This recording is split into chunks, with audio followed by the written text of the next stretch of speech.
definición de caos.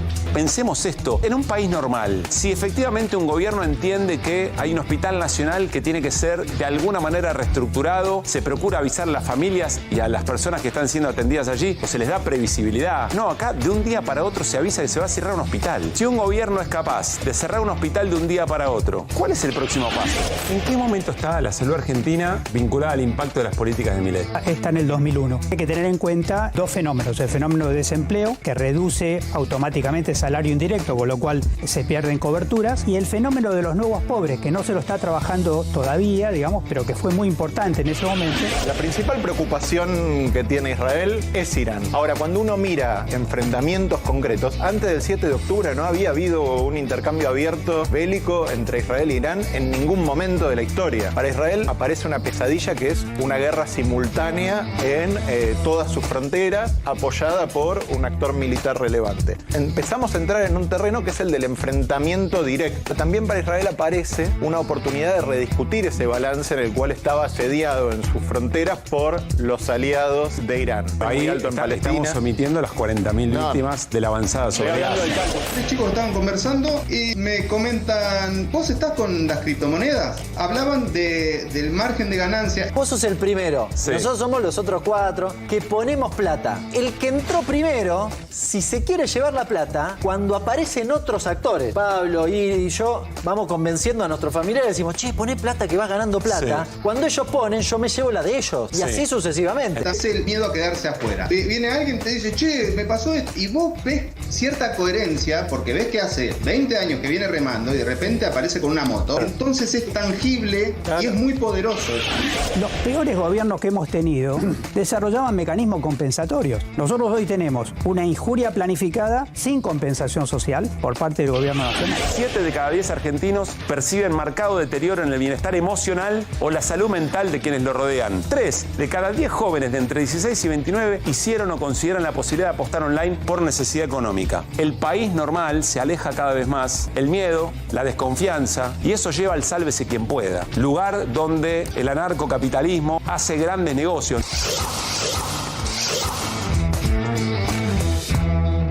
¿Qué tal? ¿Cómo están? Muy pero muy buenas noches. Bienvenidas, bienvenidos a QR. Bueno, estamos en las vísperas de un día D. Este programa QR no es muy afecto a hablar de un punto de inflexión o de un momento específico. Más bien son procesos, son momentos, cosas que se van acumulando, que van cambiando el clima, que van sumando experiencia sobre experiencia y en definitiva, cuando uno se quiere acordar, la escena cambió. Venimos hablando mucho sobre esto. Pero pensamos que mañana, un día muy importante en el Congreso Nacional, porque allí el gobierno va a intentar defender el veto al financiamiento, a la ley de financiamiento universitario, y sectores de distintas oposiciones van a tratar de insistir con esa ley. Es un día D porque la D puede tener varias acepciones. Vamos a caminar 3 de ellas. Bueno, en principio, una de las acepciones de la letra D es la decisión. Está la decisión del gobierno de ir efectivamente con el veto, de rechazar lo que ya le dijo el Congreso, que la universidad pública es importante, y el gobierno desafía eso, ya viene desafiando al Congreso en muchas instancias, redobla la apuesta cada vez más y avanza con su intención. Hasta ahora, en este momento, los votos los tendría el gobierno para insistir con el veto. Lo cuentan referentes de distintos bloques del Congreso, que el gobierno tendría los votos necesarios, nuevos, la cuenta me da 89 héroes, que sostendrían un veto, en este caso, al financiamiento de la universidad pública. Veremos qué pasa, la política está viva, se mueve, pocas horas pueden decir muchas cosas. Otra decisión, es la decisión de quienes ya tienen de hace mucho tiempo y por coherencia ideológica, por coherencia política por quienes los votaron, sostener efectivamente la ley que trabajaron en el Congreso. Y esto es para saludar. Estaba pensando en el caos la idea de caos que trabajamos en la jornada de ayer. Bueno, hay bloques en el Congreso que se vuelven previsibles para la sociedad. No importa si coinciden o no en todo, si los votaron o no.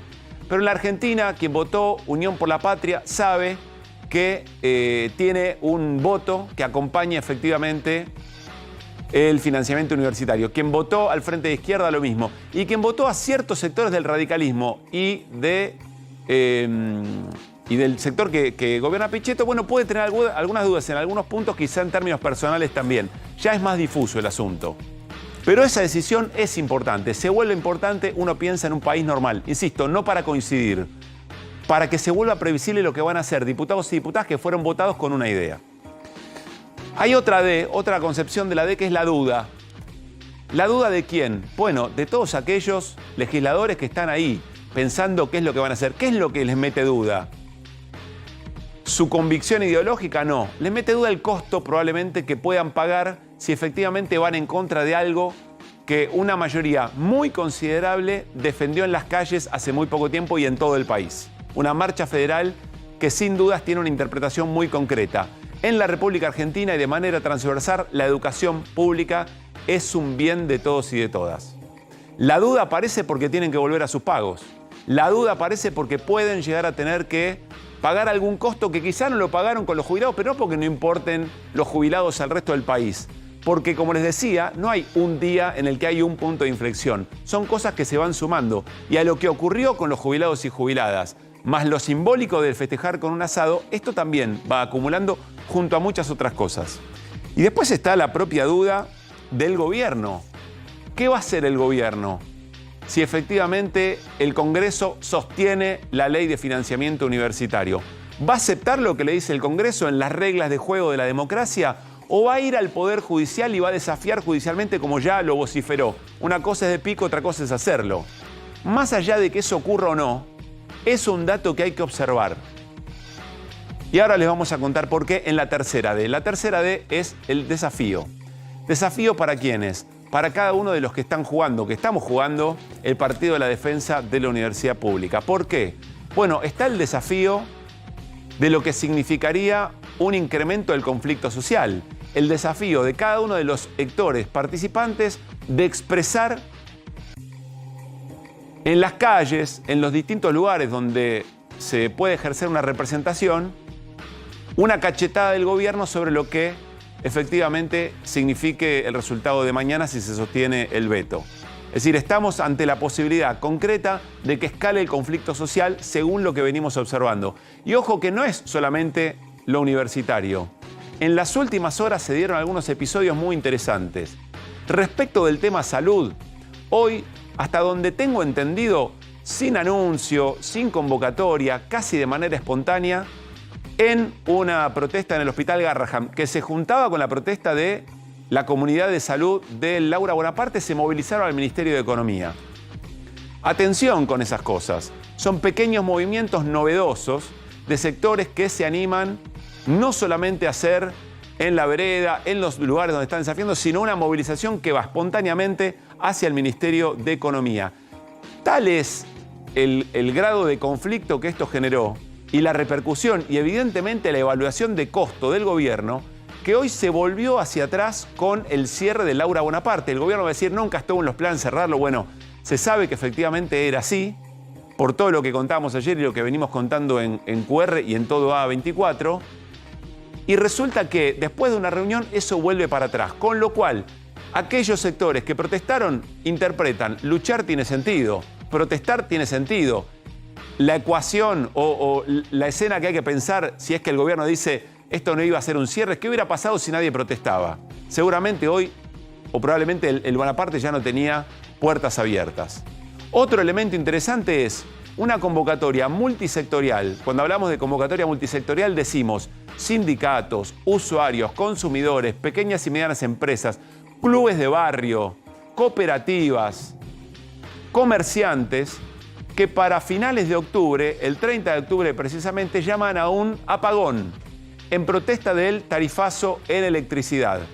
Convocatorias que van apareciendo, gente que se va animando a, con imaginación política, ir subiendo la apuesta en el conflicto social. Y un elemento más, recién lo comentaba Javier Calvo, el paro nacional de transporte, decidido también para fines de octubre.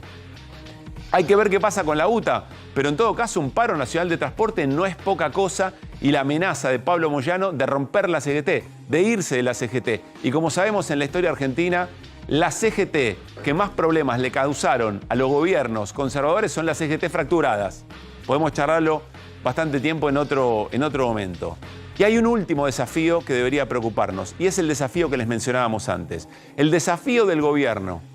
Si el Congreso logra sostener el financiamiento educativo, de ir al Poder Judicial para tratar de, en la justicia, tirar abajo una ley que votó el Congreso. Hay que ver si el gobierno lo hace, si es solamente una amenaza. Pero solamente la idea de un gobierno de recostarse en el Poder Judicial respecto de lo que decía el Congreso, hay pocos casos en la historia. Lo más reciente que tenemos en nuestra región tiene que ver con lo que pasó en Perú cuando gobernaba Fujimori. No es lo mismo, porque Fujimori cerró el Congreso. Pero negar la validez de lo que un Congreso dicta, tratando de ir a la justicia, para efectivamente y de esa manera sostener un plan a través del Poder Ejecutivo y anclado con un sector del Poder Judicial, es un dato muy alarmante para un gobierno que ha llamado ratas, que ha llamado chorros, corruptos, a integrantes del Congreso y sobre todo a quien no piensa de la misma manera. 3 definiciones de un día de mañana en el Congreso muy importante. Hablamos de decisión, hablamos de duda, hablamos de desafío. Nos vamos a ir inmediatamente en un programa muy caliente, pensando en lo que efectivamente mañana puede ocurrir en el Congreso. Nos vamos a ir a la Facultad de Filosofía y Letras. Otra de las situaciones que han escalado, tomas de universidades, no de todas, de algunas en particular. Nuestro compañero Gonzalo Sorbo está allí. Hola Gonzalo, ¿cómo te va? Estamos en vivo. Buenas noches. Buenas noches, Pablo. Buenas noches a todos en el piso. Y esta es la previa del día justamente que estaba diciendo recién, de lo que va a pasar mañana. Mirá este cartel, Facultad tomada por la Universidad Pública. Estamos en la puerta de la Facultad de Filosofía y Letras, en la calle Puan, esquina Bonifacio. Y así está esta noche previa a un miércoles que va a ser bastante movido. Vamos a ir caminando y te voy mostrando porque los alumnos desde el día de ayer tomaron la facultad, se quedaron a dormir aquí y hoy sucederá lo mismo. Para mañana, a las 10 de la mañana, levantar esta toma y empezar a marchar hacia el Congreso. Cuando digo marchar no es que van a ir caminando desde acá, sino que se van a juntar en grupos, tal vez irán en subte o en diferentes medios de transporte para llegar al Congreso y quedarse allí como sucedieron los días previos a lo que estamos hablando. Ahora tenés diferentes alumnos que están en la calle, con profesores, con algunas clases abiertas, como se dio durante todo el día. Sin embargo, también estamos con Isabel, que es la presidenta del Centro de Estudiantes. Isabel, se van a quedar toda la noche, como decía recién, ¿no? Sí, nos vamos a quedar toda la noche. Empezamos ayer con esta toma a raíz de una asamblea masiva que hicimos a las 6 de la tarde, donde estuvieron más de 1000 estudiantes participando y definimos esta medida porque nosotros venimos haciendo un reclamo desde que empezó el año en relación al tema del presupuesto universitario. Bueno, llenamos la Plaza de Mayo, llenamos el Congreso hace solo la semana que viene, con más de 1 millón de personas en todo el país. Nada, diciendo que la universidad pública tiene que ser financiada, que no tiene que ser destruida como está proponiendo este gobierno. Y sin embargo vemos constantemente una provocación de parte del gobierno que sigue insistiendo con que las universidades hay que cerrarlas, con que no sirven para nada, con que no queremos estudiar, cuando por el contrario, como pueden ver acá, ante todo, además de reclamar, queremos seguir cursando y seguir estudiando para poder recibirnos. Y bueno, ante esa situación nos parecía que era necesario, después del veto, poder salir con una medida más fuerte, más contundente, que le dé un mensaje a los diputados y diputadas que tienen que votar mañana, de que los estudiantes estamos mirando, estamos atentos a lo que va a pasar en el Congreso y no vamos a permitir que, si sale el veto, nuevamente el gobierno siga ajustando a la universidad pública. ¿Cómo es el panorama ahora de esta facultad? Porque también sabemos que la de Psicología y diferentes otras universidades también están en toma. ¿Cuántos alumnos hay hoy quedándose acá a dormir? Y más o menos unos 150 estudiantes. Los que votaron la toma fueron más, pero bueno, obviamente muchos tienen que hacer tareas de cuidado en sus casas, de sus familias. Muchos laburan muy temprano y quizás no se pueden quedar a dormir todo el día. O sea, en general todos trabajamos, pero digo, algunos por sus horarios no llegan a quedarse, algunos quizás nos quedamos y después nos vamos directo de acá al laburo. Pero bueno, más allá de eso, nos vamos turnando. La idea es rotar para que nadie tampoco se canse y ni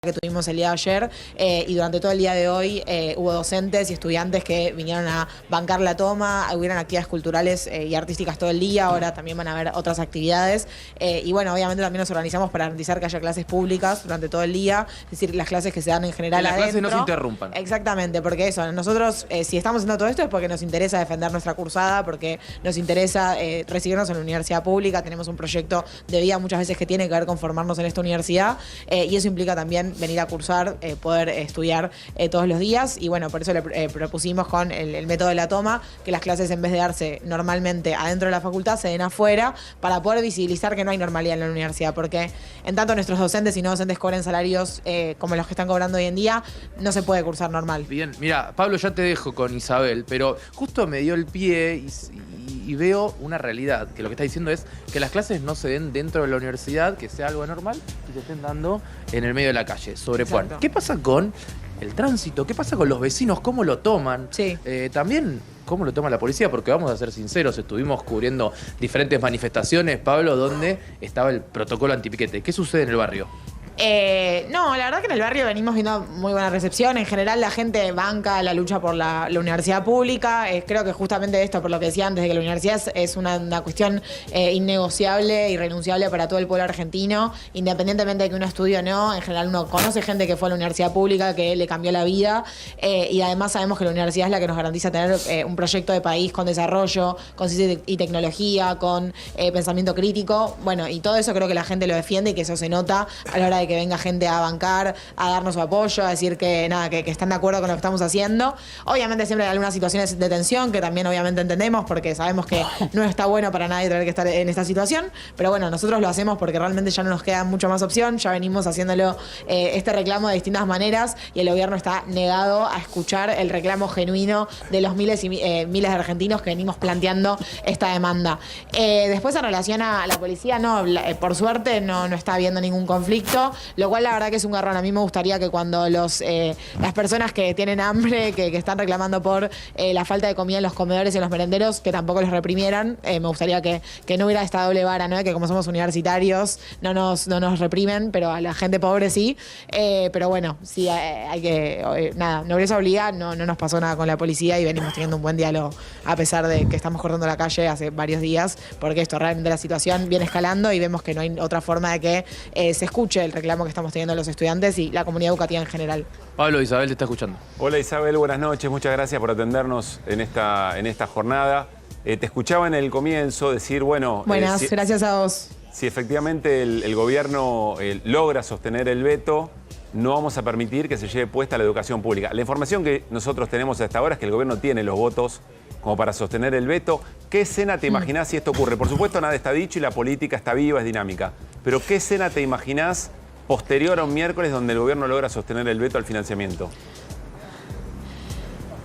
Nosotros, es lo que le estamos diciendo a los diputados, si el gobierno elige a la universidad pública como su enemiga, nosotros vamos a estar a la altura, porque alguien la tiene que defender. Y si los diputados que votamos para que defiendan nuestros derechos, nuestra educación, nuestra salud, nuestros proyectos de futuro, no lo hacen, lo vamos a hacer nosotros. Si hoy ayer en realidad, arrancamos una toma de la facultad justamente para presionar a los diputados con que no vendan la universidad pública, que es un bien común innegociable de nuestro país, vamos a profundizar en estas medidas. Nos reuniremos en nuevas asambleas para discutirlas, pero para nosotros este es el principio de una nueva etapa en este conflicto, donde si el gobierno decide profundizar en contra de nuestros derechos, de la educación pública y de la educación de todos los argentinos, nosotros vamos a responder con más acciones, con más organización, con más movilización, justamente para lograr que el presupuesto universitario que le corresponde a las universidades nacionales para que los trabajadores y trabajadoras cobren salarios dignos sean una realidad.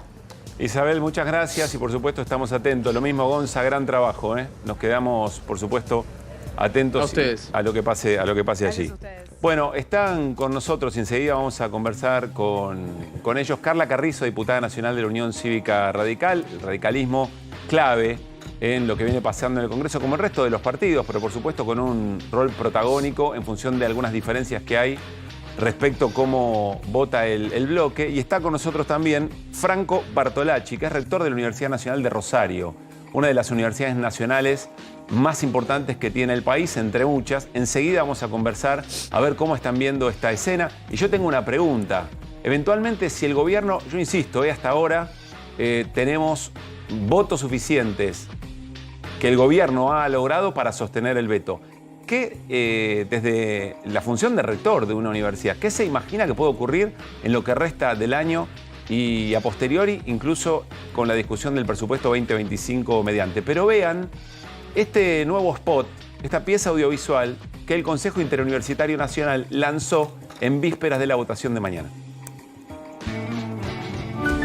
Tenemos gustos dispares. Creemos en distintos dioses. Hinchamos por diferentes equipos de fútbol. Algunos somos carnívoros, otros vegetarianos. Él escucha a Charlie y ella a Trueno. Ellos prefieren el tango y aquellos la música clásica. Tenemos ideas muy diferentes, ideologías distintas.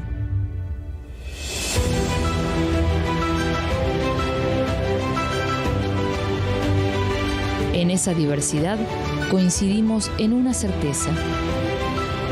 La educación superior pública y gratuita debe ser de calidad y contar con el presupuesto necesario. Eso nos hizo nación y eso nos asegurará el futuro. En esto somos todos argentinos.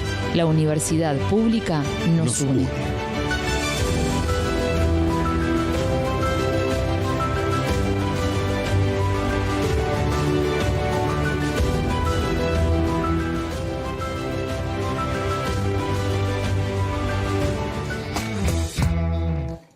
Buenas noches a todo el equipo de QR. Ya entraremos en detalles que dio Fer Cerolini. Bienvenido nuevamente. Carla Franco, gracias por estar acá. Gracias a usted. Carla, empiezo con vos por una razón medio obvia, porque estás de alguna manera, no sé si tenés poroteo, lo que suele denominarse poroteo, pero sí una percepción, una intuición de lo que puede pasar mañana en el recinto.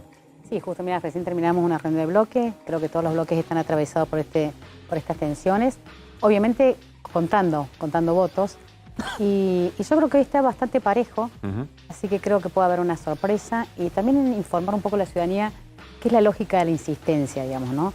Porque a veces el gobierno lo plantea como si fuera un hecho extraordinario contra el gobierno, y la verdad que no. En estos 40 años de democracia hubo 420 vetos totales y parciales bien repartidos de los presidentes, de todos los partidos, presidentes que tenían mayoría y presidentes que tenían minoría. Y el Congreso insistió con éxito en 41. 31 veces insistió con éxito con Menem, que tenía mayorías, 3 con Duhalde, el resto con los radicales. Es decir, el Congreso insiste con temas muy concretos que tienen que ver con el interés del pueblo argentino, donde no hay partidos, y la universidad es una. Entonces me parece que este profundo desconocimiento, por ahí está la falta de lectura política del gobierno, lo lleva un poco a la política del capricho. Así que puede haber una sorpresa y puede ser esa otra insistencia que cuantifique con 42, donde el Congreso se enfrentó a sus presidentes porque entiende que hay un consenso dominante en defender una política que hace a todos los argentinos de todas las provincias. Ahora, Carla, ¿cómo se explica, no sé si es una novedad de este tiempo, pero sí es muy flagrante en este tiempo, diputados y diputadas que abiertamente dicen, yo defiendo la universidad pública, no tengo dudas que incluso el gobierno de Javier Milei no se está manejando bien con este tema, pero aún así voto a favor del veto o no apoyo la ley de financiamiento educativo? ¿Cómo entendés eso en términos políticos y qué mensaje le da a la sociedad? No, me parece que es un no mensaje. ¿Un no mensaje? Un no mensaje. Sobre todo quiero dirigirme a mis colegas del PRO, con quienes hemos trabajado y hemos construido muchísimas leyes, sobre todo el colectivo de mujeres. Quiere decir que es el bloque que más graduados de la universidad pública tiene. Es un bloque que tiene 39 diputados y diputadas y 33 son recibidos en la universidad pública. Y dice que estamos hablando de un 86%. Que es el bloque que es el pivote para poner un límite fuerte al gobierno y nos evita a nosotros estar con el poroteo. Pero creo que hay una interpelación ahí, porque si hay algo que instaló el presidente Milei es la política de la autenticidad. Todos sabíamos quién era. No esperábamos que fuera una persona pacífica, una persona que no tuviera de la violencia una estrategia de disciplinamiento.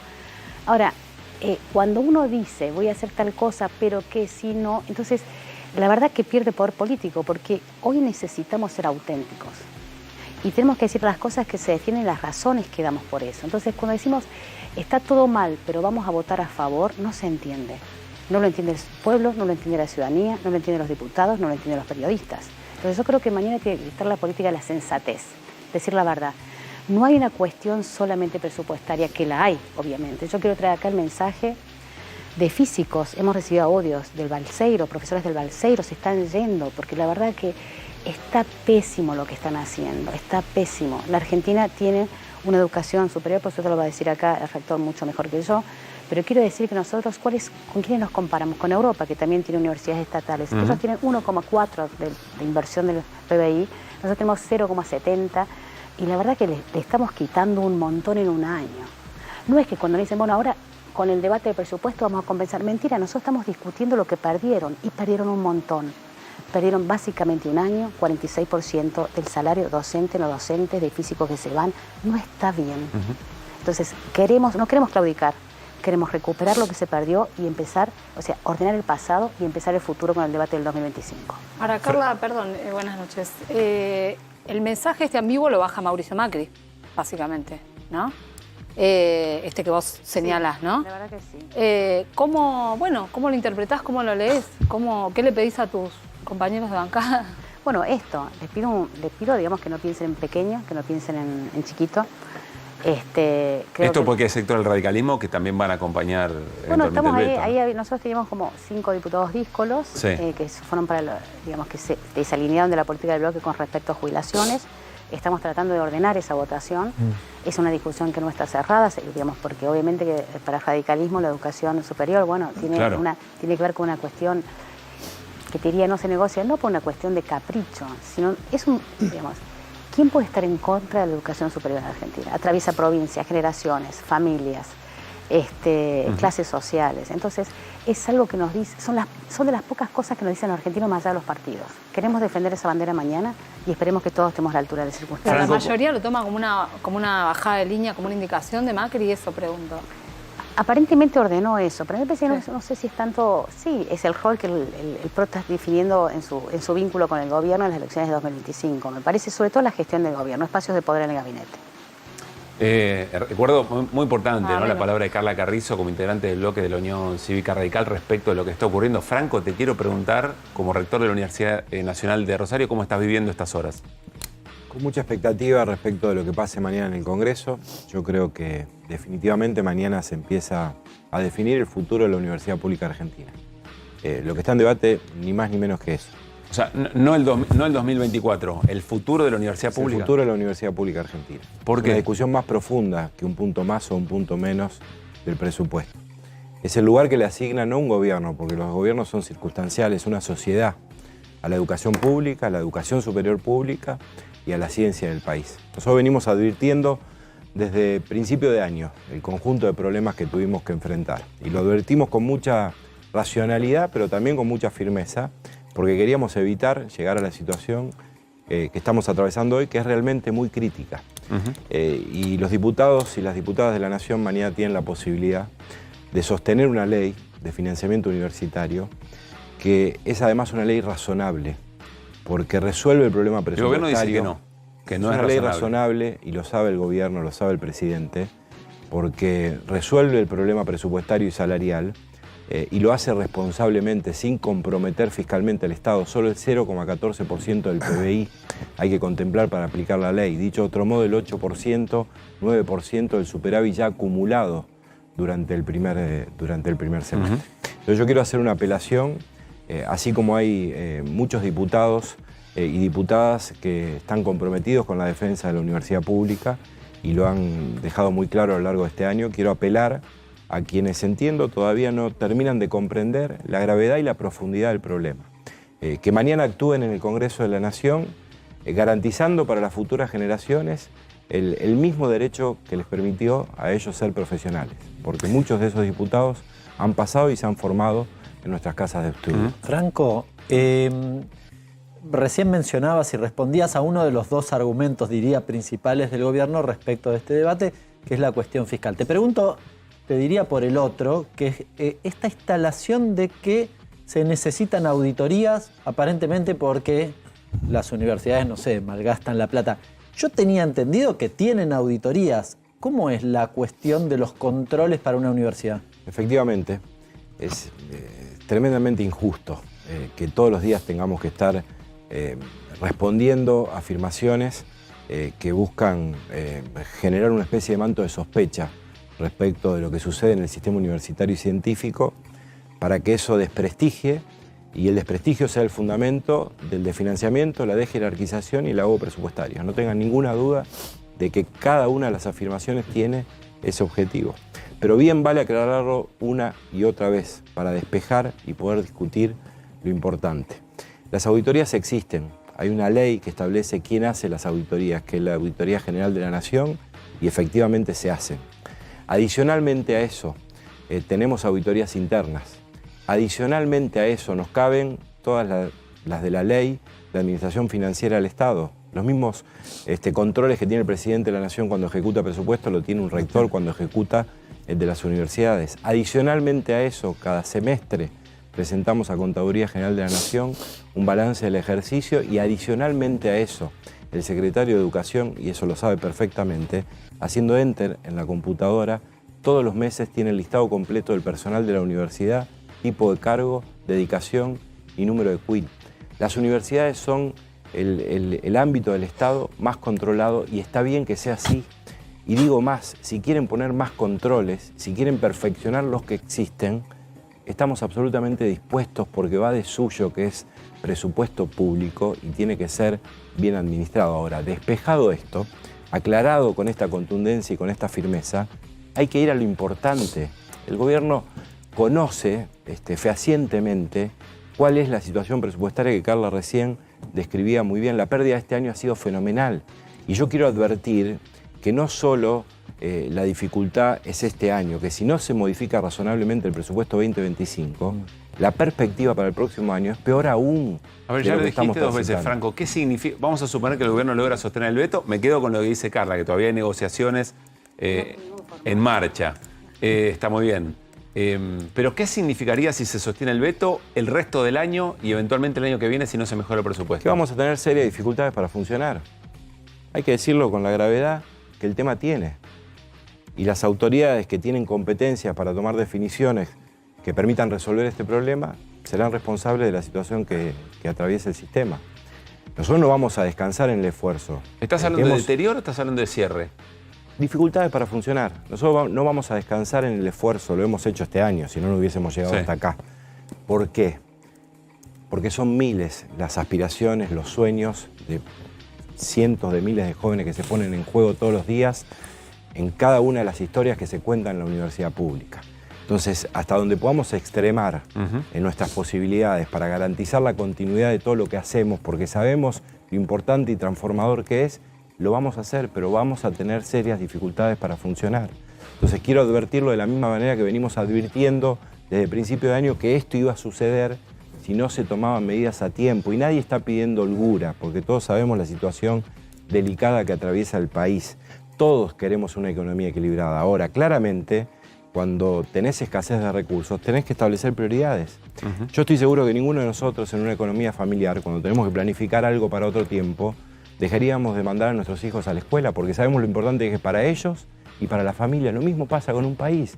Entonces, esto que decía Carla es así. Los países desarrollados del mundo invierten 2 o 3 veces más que la Argentina. En Estados Unidos, no importa si es... Perdón que interrumpa. Tenemos un presidente que cuando era candidato, digo porque no hay diferencias, o sea, la mayoría, nosotros leemos encuestas, ustedes también, y las universidades están en el mayor nivel de prestigio social de la Argentina.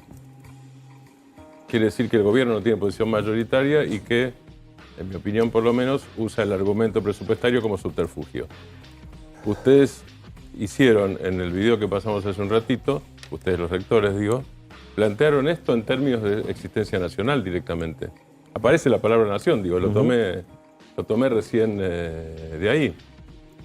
Y tenemos un presidente que como candidato dijo que lo ideal es que la enseñanza no fuera obligatoria. No solo la universitaria, en general, digo. Me parece que estamos discutiendo algo más grande todavía. Bueno, por eso yo creo que lo que está en discusión es el modelo del país, sin ninguna duda. La Argentina, la columna vertebral de la nación de Sarmiento para acá es la educación pública. La educación es lo que nos iguala y nos hace verdaderamente libres. El derecho que le asiste a cada quien de acceder a la educación superior no es solo un derecho personal para crecer individualmente, es un derecho colectivo que tiene la sociedad de tener buenos profesionales en todas las disciplinas, de tener producción de conocimiento y ciencia que resuelva los problemas que tiene la nación. Y la universidad pública es una herramienta de movilidad social ascendente fenomenal. Yo soy nieto de abuelos analfabetos, no me canso de repetirlo, porque mi historia se traduce en miles de historias. Soy hijo de un padre inmigrante, yo no podría ser profesional y mucho menos rector de una universidad tan prestigiosa si no fuera por la Universidad Pública Argentina. Entonces, no hay un problema en las universidades. Está la posibilidad de encontrar solución a los problemas que la Argentina tiene. Les decía de Estados Unidos, no importa si es con Biden o Trump. Y no es que son más o menos generosos o degenerados fiscales. Son inteligentes, porque en la sociedad del conocimiento, el diferencial para crecer y desarrollarse está cuidando estas cosas. Y mucho más aún en un país que empezó a ser estructuralmente pobre como la Argentina. A ver, Carla Franco, quiero incorporar el argumento del oficialismo a través de una diputada, Lilia Lemoine, que en una entrevista hace algunas horas insiste, o por lo menos intenta justificar la decisión de sostener el veto. Lo compartimos. Los alumnos están reaccionando a las mentiras de los profesores y de todos los que están haciendo política con la universidad. No somos crueles, para nada, al contrario, estamos devolviéndole libertad a la gente y buscando estabilidad en el país para que seamos un país creíble donde pueda haber inversión y además que los estudiantes puedan planear su vida. Ahora, ¿vos crees en la universidad pública, Lilia? A ver, es lo que tenemos. La universidad pública, la educación pública en Argentina es un beneficio que tiene la población, pago con impuestos de los mismos ciudadanos que han decidido que haya. Es un derecho adquirido. La educación paga con impuestos, debe ser para eso, para aprender, para estudiar, para que profesores, maestros vayan y enseñen a los alumnos. No para boludear como hacen ahora, ¿me querés decir vos? Algo así. Sí. Espero yo. Bueno, ahí está el argumento de la libertad avance en la boca de Lilia Lemoine. Carla. No, bueno, sin comentarios, decir los datos. Porque una cosa es una aproximación, un comentario, y otra cosa es la ciencia y los datos. Los países desarrollados trabajan con ese enfoque, con esa estrategia, con datos. O sea, para vos están faltando datos concretos para la discusión. Pero además, y quiero decir una cosa que es importante, porque el gobierno tiene una estrategia de, digamos, de embarrar la discusión, de descalificar, de un valor colectivo, de muchísimo prestigio y respetado en Argentina, lo quiere manchar. Tiene la política de manchar, quiso manchar la marcha, ahora quiere manchar las universidades. Y además, entonces es un poco institucionalizar la mentira. ¿Qué dice él? El gobierno dice, vamos a judicializar un poco la política de la impotencia. La verdad que no. Los que vamos a judicializar somos nosotros, porque hay un artículo que todo el mundo se olvida, que es el artículo 58 de la Ley de Educación Superior, que dice que Argentina nunca puede gastar menos de lo que gasta. Puede gastar más, igual, pero nunca menos. Y ya nos quitó un montón. Entonces, si no la cumple... estamos aplicando esa ley dentro del presupuesto? Sí. No. Entonces, lo que quiero decir es, hablamos de lo que está ahora.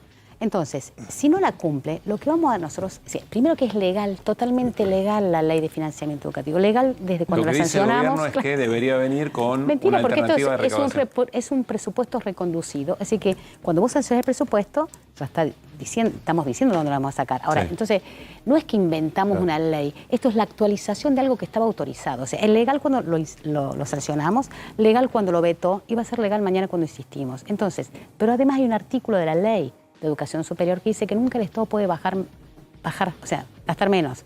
Entonces, si no aprueba y no nos da lo que nos quitó, estamos nosotros en condiciones de judicializar. ¿Y lo van a hacer? ¿Hay conversaciones? No, pero quiero decir, es al revés. Es decir, entonces es como que la estrategia del gobierno es dar una no discusión y pierde el gobierno, y creo que lo están asesorando pésimo, porque creo honestamente que tal como estaba Argentina, y tengo que asumir que nosotros no, y me hago parte de lo que era la dirigencia y de lo que es la dirigencia democrática más estable de Argentina, fracasamos en producir bienestar. Ahora, una cosa es la política del enojo, una cosa es tratar de reformar lo que nosotros hicimos mal, y otra cosa es desarticular lo que funciona bien. La educación superior y la educación en los 3 niveles es un derecho. A ver, Carla, si no es un problema económico, si no es un problema de financiamiento por lo que acaban de argumentar, si no es un problema de mal funcionamiento o mala administración por los controles que vos, Franco, recién mencionabas, entonces, ¿cuál es la intención del gobierno de enfrentarse al financiamiento universitario o a la universidad pública?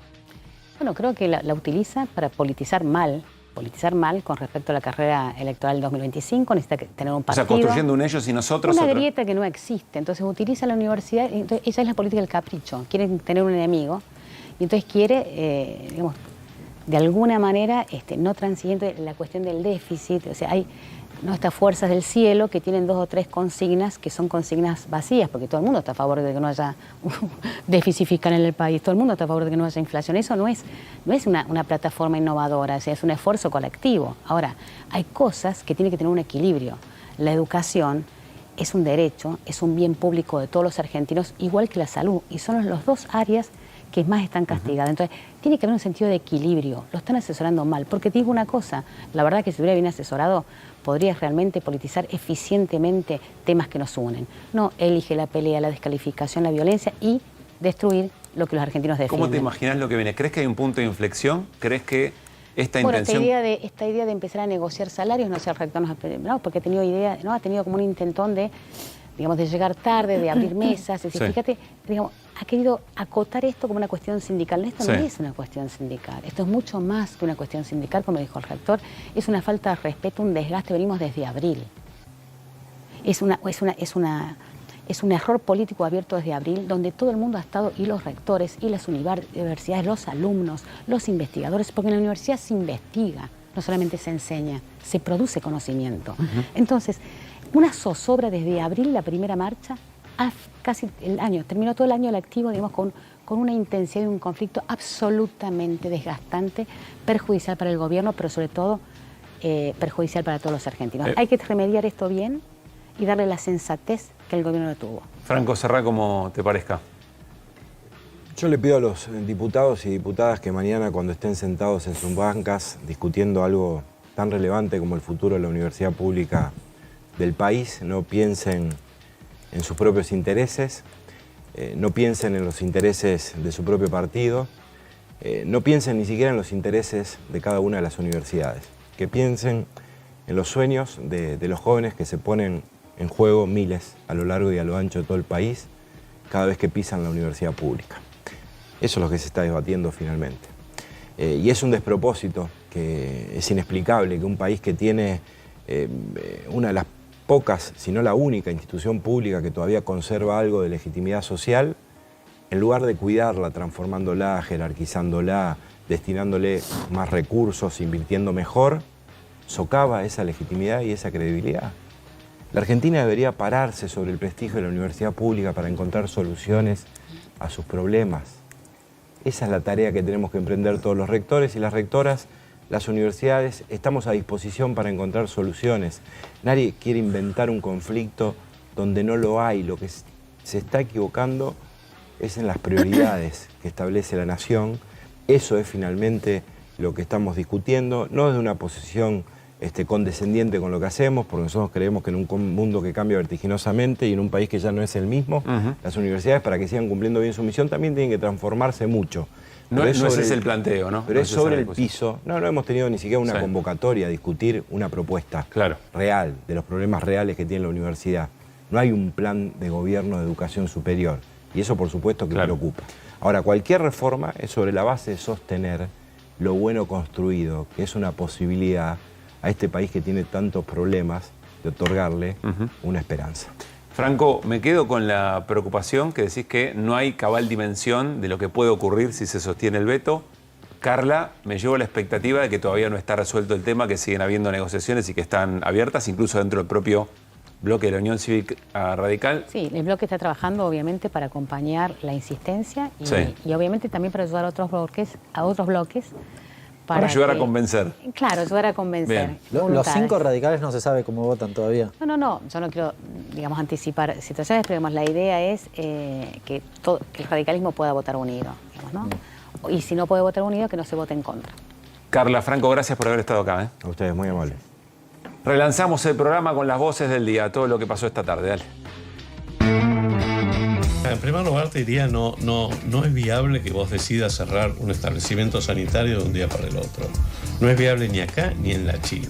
Este hospital asiste a un montón de gente que es gente muy complicada en su adicción y que tiene otras patologías también, ¿no? En la última asamblea del Centro de Estudiantes empezamos a discutir la posibilidad de, en la asamblea del día de hoy, votar una toma por 48 horas de la facultad. Desde aquí el mensaje también a la CGT, el palo que le da el arte lo va a firmar esta mano, que los demás firmen los palos que haya que firmar.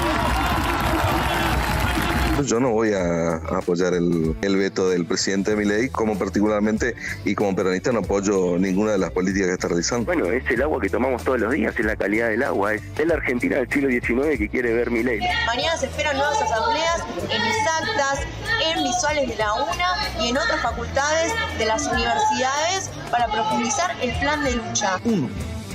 Condonar, en base a criterio de justicia y mérito, parte de las deudas educativas. 2. Reorganizar la deuda, la que quede en términos razonables para quienes aún deban. 3. Terminar con el CAE, reemplazándolo por un nuevo instrumento de financiamiento público de la educación superior. Sí, en lo que va del año, desde enero hasta ahora, han renunciado casi 30 docentes, la mayoría de ellos docentes jóvenes. No, el hospital no se va a cerrar. De hecho, la guardia está atendiendo. De hecho, los pacientes siguen con sus tratamientos. Convocamos el 31 de octubre a un apagón nacional entre las 21 y 10 para que desde donde estés, de donde puedas estar, te sumes a nuestro apagón.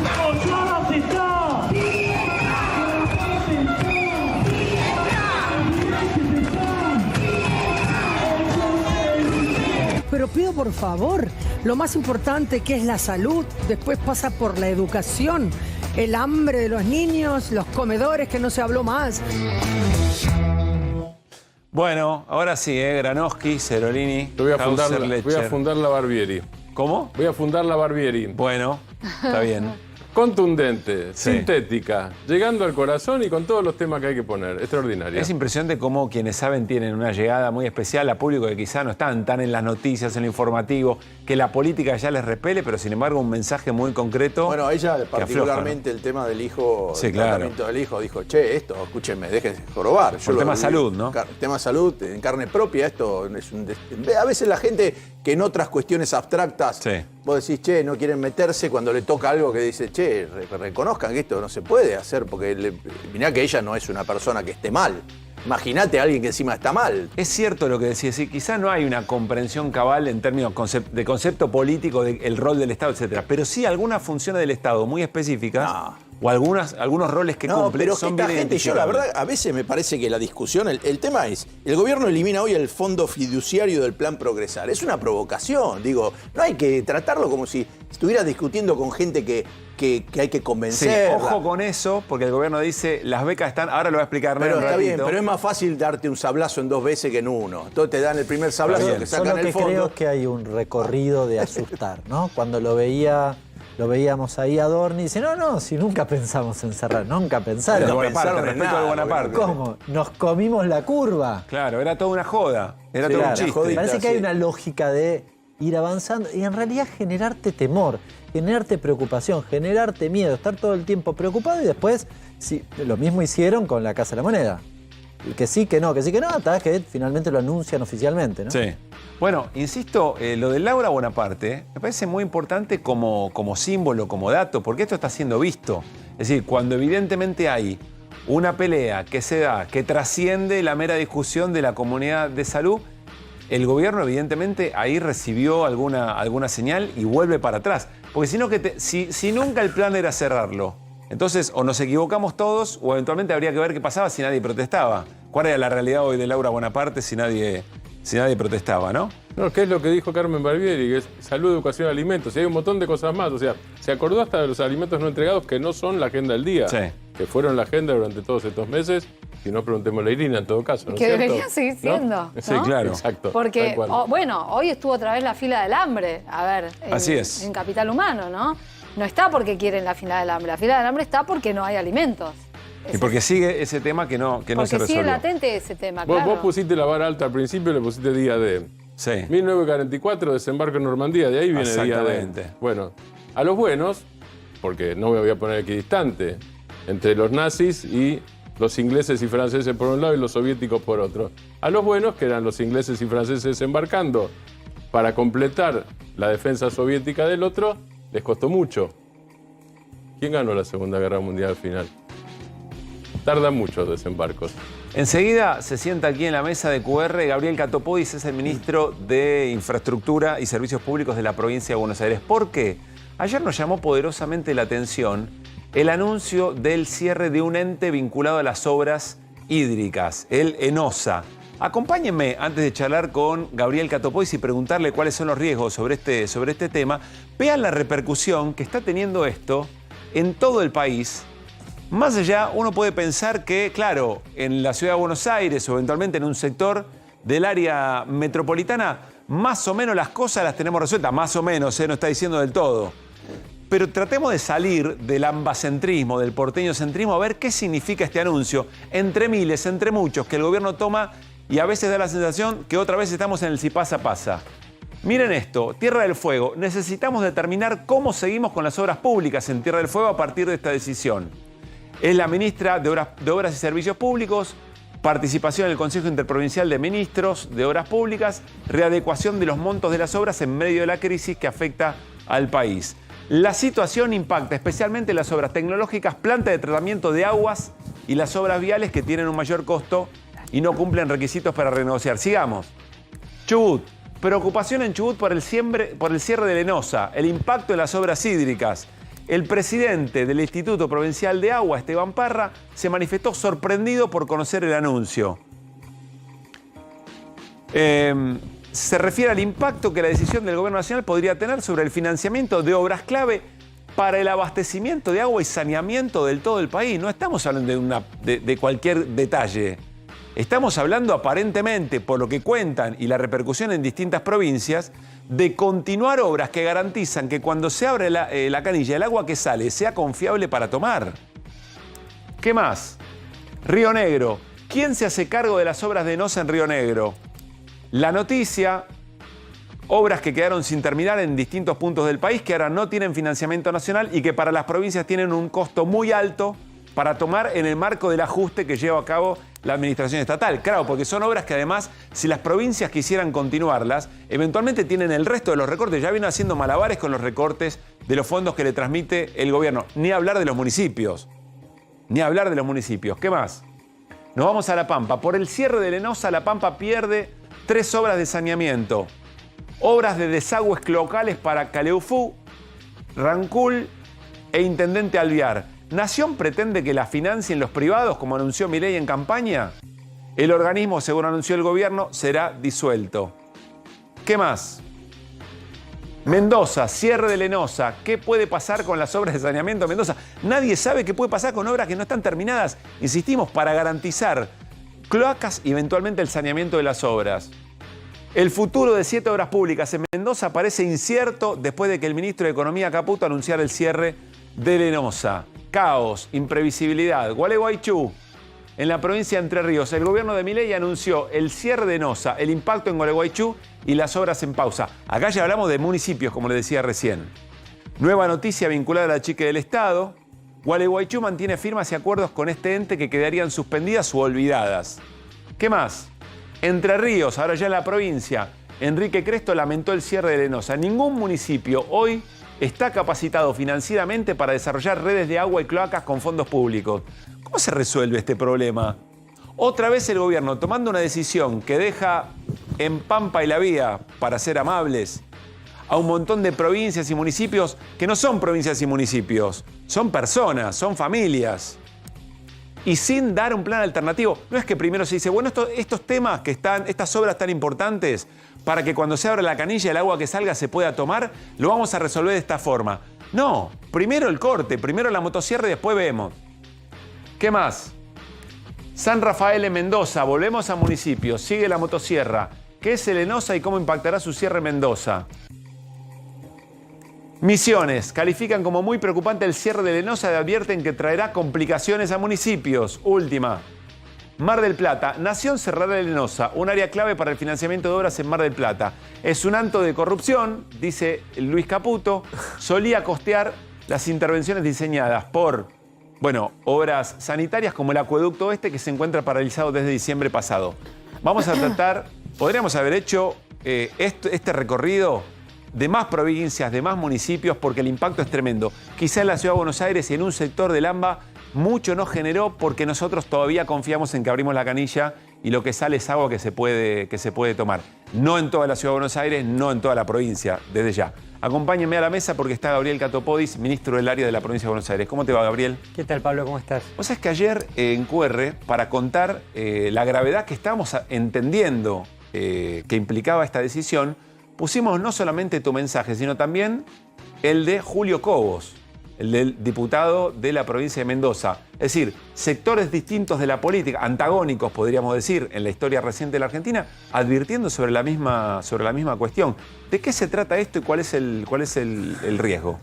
Sí, todos hablando de la misma cuestión porque es una cuestión esencial, porque vos podés discutir seriamente, que es realmente un camino de mucha irresponsabilidad, frenar la obra pública. Ahora, frenar las obras de agua y de cloaca, de saneamiento, es una canallada. Es decir, cuando vos tomás la decisión de que el gobierno nacional, el Estado, no haga más obras, redes de agua, planta potabilizadora, estás hablando de lo esencial, de lo mínimo, de la diferencia entre vivir bien y vivir mal en un barrio, de un objetivo que la Argentina como sociedad...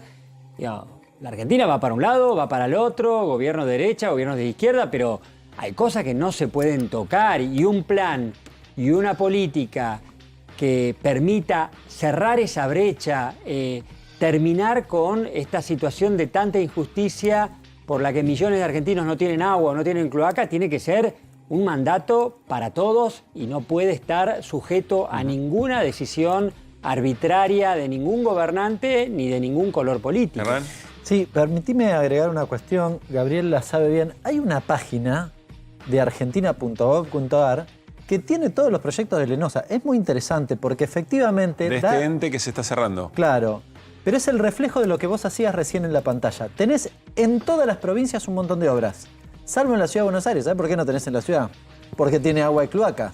Es decir, es una... Mira, está dividido entre equipamiento, agua potable, desagüe cloacal y agua y cloaca. Es decir, estás trabajando en obras de ese tipo, que la Ciudad de Buenos Aires ya las tiene y el resto no. Miraba, por ejemplo, tenés en Las Lomitas en Formosa.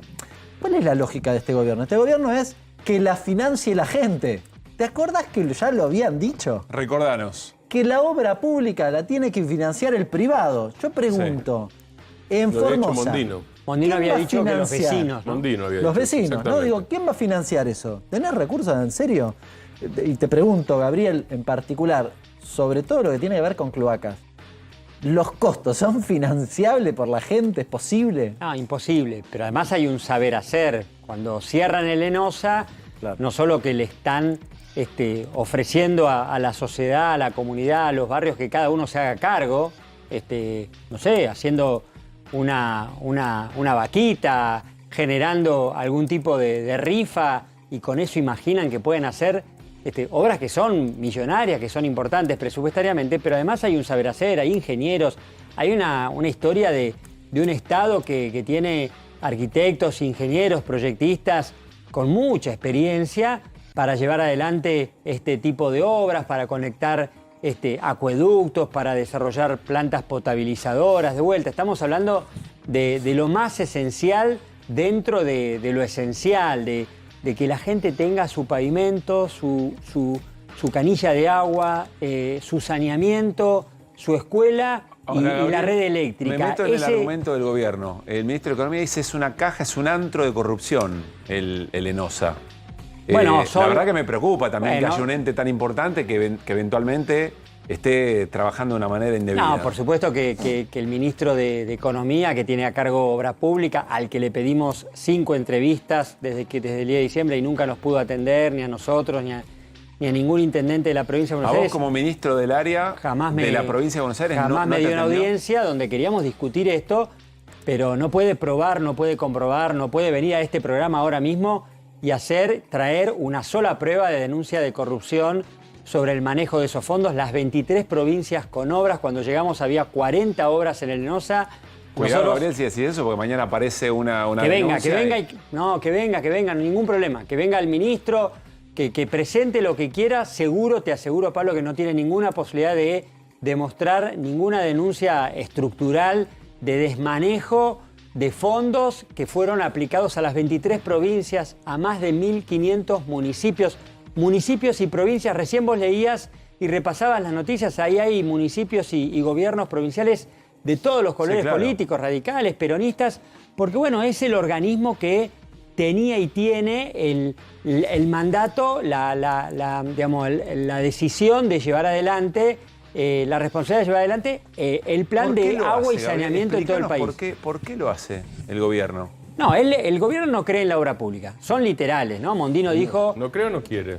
No cree. Fue Sturzenegger que dijo, bueno, en la Argentina obra pública nunca más. Y son literales. O sea, no y están cumpliendo.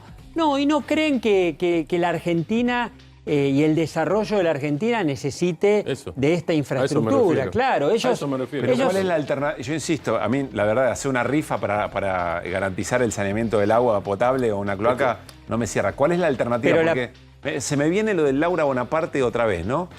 Vos, en vez de derivar primero es alternativa. Es un modelo. No hay alternativa. Ellos no van a vivir ahí. Por un lado es individual. Por un lado es que cada uno se haga responsable, cada uno tiene la responsabilidad y, entre comillas, la tarea de ver cómo ¿en qué sale. país funciona así? Pero en ningún lado. Pero ellos viven en Buenos Aires. Para contramano de las grandes potencias, vos agarrás el discurso de la presidenta electa ya asumida de México y está anunciando el plan de inversión en infraestructura en México más importante de los últimos 50 años.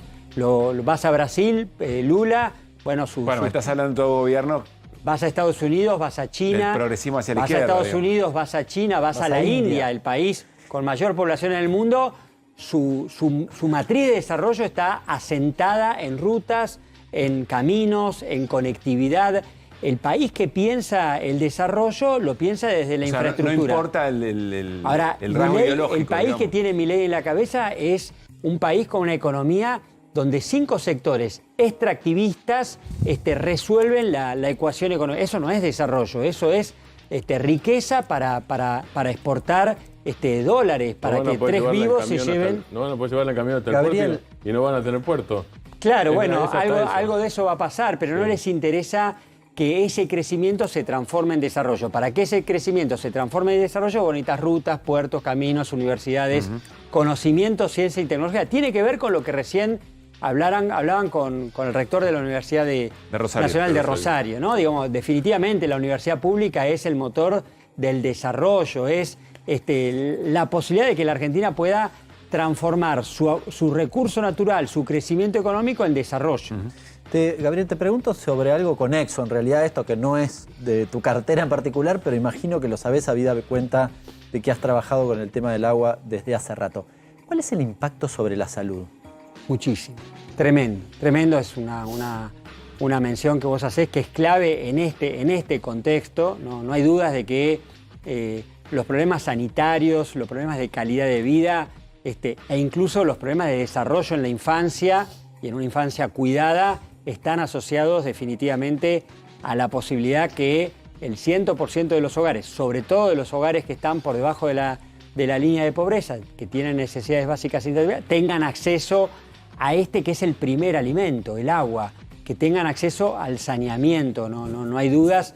Nosotros en los 4 años del gobierno anterior logramos que 2.300.000 personas accedan a agua potable y que 3.500.000 accedan a cloacas, pero es una brecha con la que hay que seguir trabajando porque es un objetivo que como sociedad nos tenemos que plantear y que definitivamente tiene que ver con lo que este gobierno no quiere, no imagina, tiene que ver con cómo garantizamos una Argentina más igualitaria, tiene que ver con cómo sacamos, en los últimos días, en este programa, en todos los programas estuvimos hablando de pobreza. Estuvimos hablando de estos 5 millones de pobres que agregó el gobierno de Milei, el modelo de Milei. Ayer el ministro de Economía, Caputo, ayer o antes de ayer, dijo que ni un pobre, que en realidad era al revés, que había que agradecerle al gobierno que no fueran más. Bueno. Se lo preguntaron abiertamente. ¿Cuántos pobres son de este gobierno? Ninguno, dijo ridículo. Caputo. 30.000 pobres por día, 5 millones desde que llegaron, pero el concepto en el que me quiero detener es, ¿cómo imaginan volver a poner a esos millones de pobres de vuelta en la clase media? ¿Cómo imaginan reducir y bajar esos niveles de indigencia y de pobreza?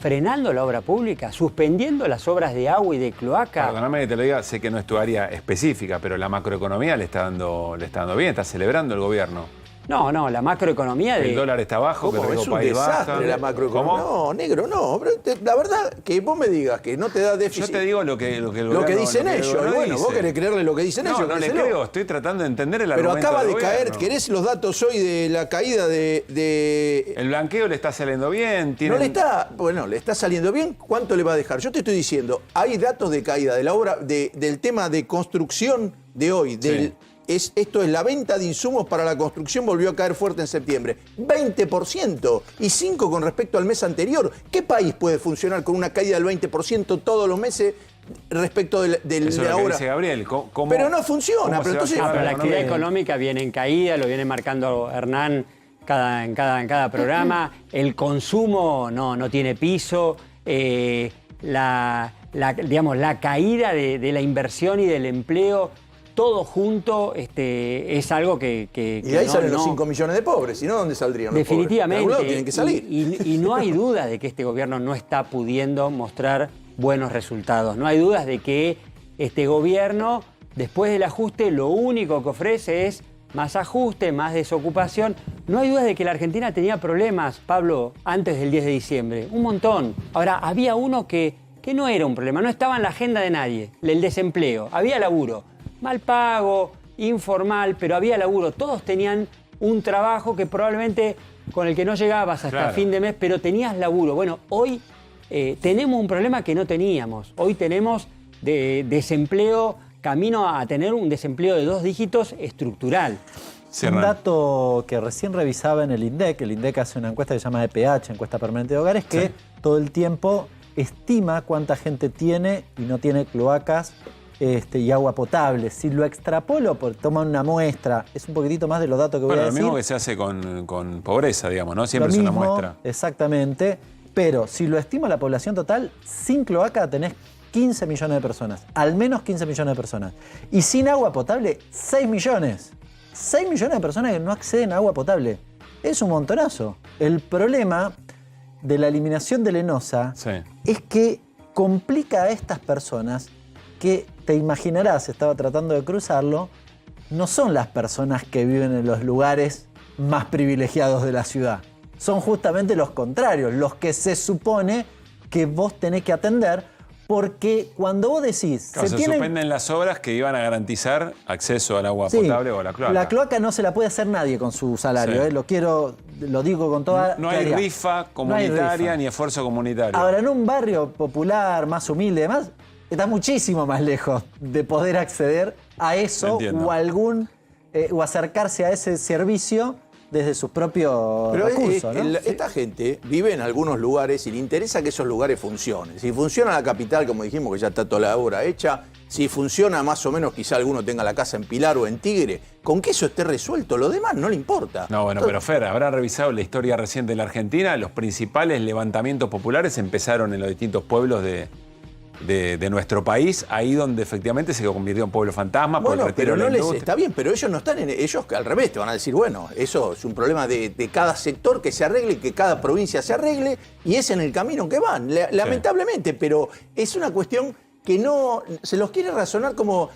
¿Cómo vas a decir a una persona? No, y la vez pasada Mondino decía, bueno, que se hagan el puente entre la gente del barrio. ¿Cómo vas a hacer un puente entre la gente del barrio? Pero además, ningún país, digo, ni en Rusia ni en Estados Unidos. Pero así razonan. Por Pero eso yo te bueno, decía pero está bien, que el razonamiento bueno. es individual, que se hagan las cloacas o los... Y me estaba acordando respecto al tema de salud. Nosotros tenemos un antecedente tremendo, que es el de la contaminación del riachuelo, Claro. que generó mucha enfermedad. Y terminó además interviniendo la Corte Suprema porque el Estado no lo hacía. Yo pregunto, ¿no? ¿Qué va a hacer la Corte con eso? Que lo sigue teniendo además bajo su... ¿Pero por qué lo vinculás con esto? Porque están abandonando las obras en el riachuelo. Totalmente Y paradas las el obras saneamiento del de riachuelo. Acamar, totalmente. Cuando habían estado muy avanzadas, justamente. Y claro. cuando Además. estábamos muy cerca ya de Claro. cumplir con esa manda, con esa sentencia judicial de la causa Mendoza, que Exacto. nos permitía empezar a recuperar de a poquito ciertas condiciones ambientales mínimas en el riachuelo. Déjame decir una cosita más de Lenosa. 600 obras estaban en ejecución el 10 de diciembre del 2023. Cuando se paran esas obras, la gente ve esa zanja, ve el acueducto, ve que se estaba construyendo la planta potabilizadora, pero ahora quedó a mitad de camino, al 30 o al 40%. En todas esas obras hay inversión de todos los argentinos.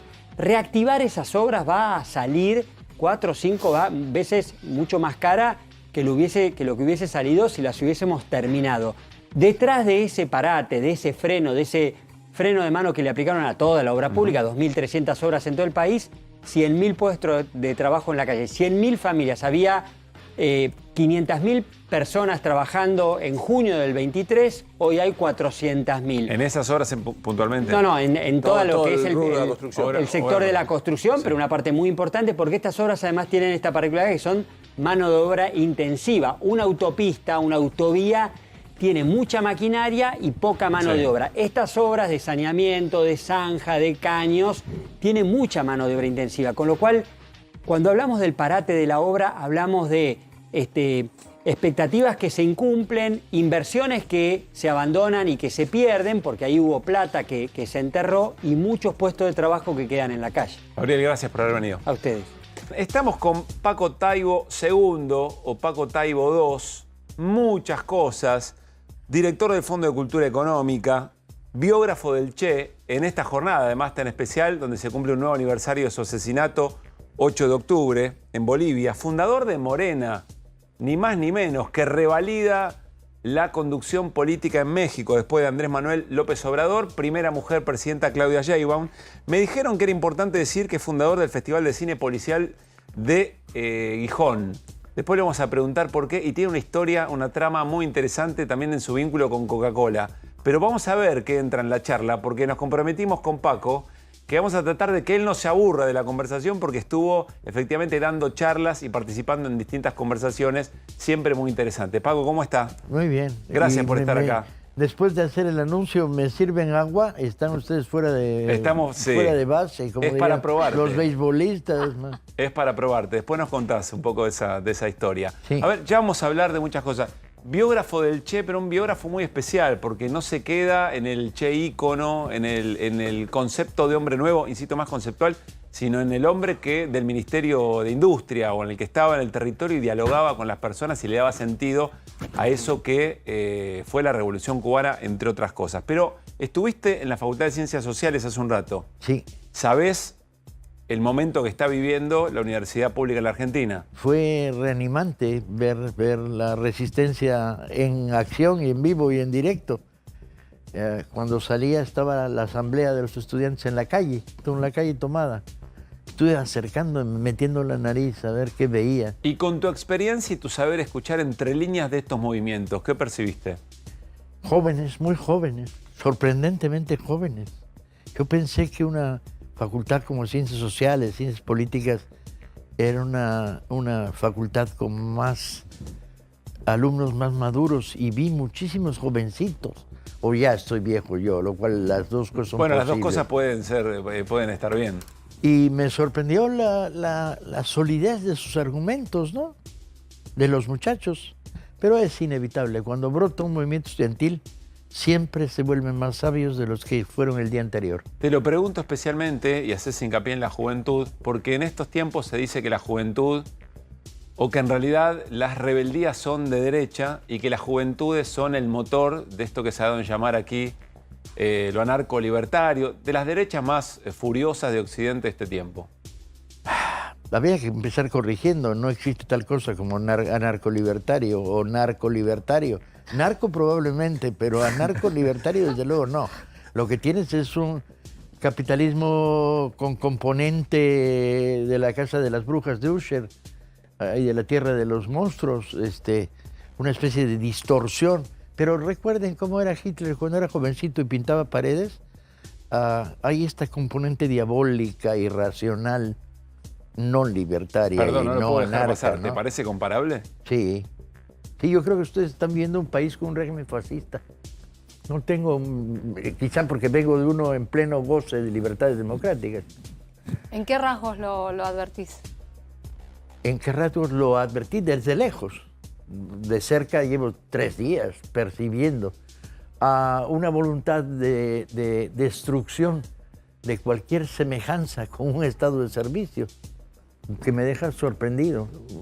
Cada vez que abro el periódico en México, veo a dónde viene la ofensiva gubernamental aquí y las componentes que uno ve, no sé qué ustedes opinen, ¿les parecen sensatas, pero ¿por qué fascista, racionales? Paco? Porque insisto que la comparación es una comparación brava. Y suave, yo creo. Pero Todavía igual suave. el fascismo generalmente tenía como una cosa por los dos lados, épica y de crecimiento de imperio industrial. Sí, pero todo, eso acá no crece nada. No, aquí no crece nada. Aquí quítale el agua a las plantas, no ves que retoñen. No, la componente de contenidos épicos es el estilo vocinglero que plantea todo es un desastre, todo hay que acabarlo, todo es gasto innecesario, todo es gasto innecesario. Pero está bien cuando lo dices en términos de la burocracia del día a día, de la que tropiezas cuando vas a sacar un certificado para preguntarte, y bueno, mi mamá es viuda, ¿cómo lo prueba? Pero cuando hablas de hospitales o de pago de salarios de profesores universitarios, ya estás hablando de cosas serias, ¿no? Muy serias. Ahora vuelvo, Paco, perdón, Hernán, quiero para concluir. Las juventudes en este vínculo, ¿cómo las estás viendo? Los que vi hoy, y he visto muy poquitos, había unos 1.500 estudiantes en la asamblea, quizá más porque no estaba bien iluminada la asamblea. Los vi sensatos, asumiendo su responsabilidad como adolescentes, y no parecía para nada una rebelión de derecha, ni mucho menos. Pero coincidís en que a la izquierda o al progresismo le está costando plantear futuro. Algunos progresistas. Yo vengo de México, compadre. A mí no me mides. Pero sos argentinófilo, lo sé. Soy argentinófilo, pero vengo de México y vengo de un país donde, a pesar de combatir a los medios, televisión, cine, radio, ganamos con la izquierda con el 62%. ¿Y a qué se debe eso? Se debe a la gestión. Es decir, ¿qué no tenemos acá que tienen allá de repente? ¿Cuál es el Tendrían resultado? que preguntárselo ustedes. Les puedo decir qué tenemos allá. Tenemos una obra social profunda que caló profundamente, un sistema de comunicación del presidente a nivel popular con un mensaje diario muy debatido, muy controvertido, muy peleón, ¿sí? Informativamente hablando, y un pueblo que aprendió de los 4 fraudes electorales que sufrimos en nuestra historia reciente. Y que ya dijo, hasta aquí llegamos. México es un país de acumulación de rencores subterráneos y explosiones potentes. Lo ha sido históricamente. Paco, vos estás acá por la Asociación de Trabajadores del Estado y por la Central de Trabajadores Argentinos. O sea Sí. que política, sindicatos, salarios, te llevo a eso. ¿Cuánto tuvo en el triunfo de Claudia Sheinbaum el hecho del aumento salarial, del aumento del salario mínimo en términos reales? Vos hablás recién, o así sobre obra social, supongo que te referís a planes sociales, ¿no es cierto? Sí. ¿Cuánto tuvo de eso el triunfo de Mucho. Claudia y cuánto de aumento del salario? Mucho. La desviación de los presupuestos nacionales hacia el bienestar cotidiano, aumento salarial del salario mínimo que empuja la escalera desde abajo, becas a estudiantes para que no abandonen la carrera, sobre todo en la transición entre la enseñanza media y la superior, becas a madres solteras, becas y apoyos a todos los mayores de 60, ya universales, con una despensa al mes, que los convierte además en un valor social útil en la familia disgregada, reagrupada. El viejito es el que trae las 2 bolsas de comida, ¿sí? Recupera prestigio, lugar. A todos estos impulsos, sembrando vida en los lugares donde había lagos, invitándolos a cultivar por primera vez peces, ¿sí? Cultivándolos, a los programas de distribución de fertilizantes, lo que se te ocurra. La enorme gasto social de los 6 años del gobierno de Andrés, y en el sector en el que yo estoy, regalamos 5 millones de libros. 5 millones. ¿Regalaron? De libros. Sí. Ahora, Paco, Bueno, acá están haciendo lo contrario. No, tomo el argumento del gobierno de Milei. Milei dice, donde hay un derecho, hay una necesidad que hay que costear, tiene que haber un presupuesto. ¿Dónde sacaron los recursos para esa erogación? Yo creo que del mismo lugar que sacan los impuestos ustedes hasta que tengan impuestos, porque como esto sigue así, no va a haber a quién impuestar, ¿no? Regalamos, sí, regalamos. O sea, parte del proyecto nacional era regalar libros a la población que no tiene recursos para comprar. No fue la única operación. Bajamos el precio del libro del 60%, los libros editados en el Fondo de Cultura. Pero esto era una operación, había otras. Creamos redes de distribución con bibliotecas y librerías móviles que llegaban hasta el último pueblo y la última ranchería en México. Creamos una red de librerías, creamos clubes de lectura, pero además regalamos 5 millones de libros a población abierta y no repartiéndolos en una plaza, pensando a quién se los dabas y armando la red para que se retroalimentara. La pregunta era, ¿qué tanto? Yo diría que mucho. ¿Qué tanto influyó el gasto en social que se fuera definitivo con el 70% de popularidad Andrés Manuel y en que ganara por el 60% Claudia Sheinbaum? Esa Sí, era la pregunta. y además Claro. tienes otro dato. Andrés empieza con el 62% de popularidad y se va con el 64%. Dígame en qué país no hay desgaste por el uso. No, pero bueno, eso en algunas etapas pasó, tanto en Argentina como en Brasil con Lula. También pasó con el primer Perón y también pasó con Néstor. Néstor llegó con el 22% y se fue con una imagen del 60%. Imagínate. Después, 3 gobiernos, vino el desgaste. Los desgastes vienen como le pasó a Lula. Porque usted mismo debe estar asombrado, no con que haya ganado Lula de nuevo, sino que ganó solo por un punto ganó. La verdad que volver a sacar Bolsonaro 49,5 es asombroso. Hay unas derechas internacionales que se multiplican que antes no aparecían con esa fuerza, ¿no? Yo creo que está cobrando apellido ciertas formaciones políticas que eran muy conservadoras y ahora se expresan como filofascistas, por ejemplo en Italia o en Hungría, ¿no? O en España. Pero no creo que haya alterado la composición general de una sociedad como la española. Por ejemplo, el avance de los partidos ultraderechistas. Lo que pasa es que, bueno, se descubrieron, ¿no? Salieron del closet, decimos en México. Vos decís, Paco, que no es que la sociedad española se haya vuelto más de derecha. Sí. No es eso lo que está Se ha ocurriendo. mostrado más claramente de derecha, ¿no? Claro, tienen menos tapujo al decir las cosas. ¿Y la Argentina también? Yo tengo mis dudas, man. Yo pensé ok. que había una epidemia de boludismo cuando vi el resultado de estas elecciones. Yo soy muy argentinófilo, me crié leyendo a Cortázar y a Viñas y a Walsh y soy muy argentinófilo de formación, adolescente. Y de repente dices, ¿y estos qué les pasó? ¿No? Sobre todo cuando el retrato presidencial es un retrato tan desfavorable en términos ideológicos, de contenido, de presencia. ¿Y vos tenés una respuesta o con las personas No, con las vine que a aprender. conversaste te dieron alguna respuesta que te haya Sí, llamado pero la no he atención? entendido nada. No entendiste nada. No, porque me dieron, todos los argentinos que me dan respuesta, lo que demuestran es que todavía no salen del estado de shock. Hay variedad de respuestas, tantas como personas con las que he hablado. Y la pregunta, yo diría, no sé qué opinen ustedes, hasta ahora el que está contra la pared soy yo, pero me gustaría que me expliquen cómo demonios el fenómeno de la boludez electoral se... A ver, te doy un dato y a ver qué tuyo, a ver, pensás tu en la versión. comparación con México.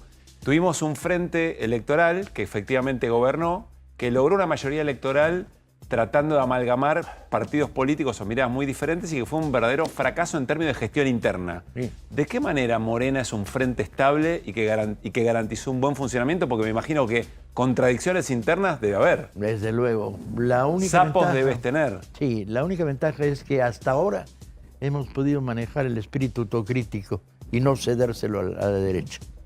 La ¿Qué derecha no quiere decir tenía eso? argumentos de choque. Que la pelea es interna, la no pelea, podía, la no podía discusión es tirarnos adentro. enfrente acusaciones de corrupción, nos podía tirar sobre la cara debilidades de la administración pública del Estado por su lentitud, su morosidad, pero eran temas menores. Donde quiera que el gobierno de Andrés descubrió corrupción, cortó cabeza.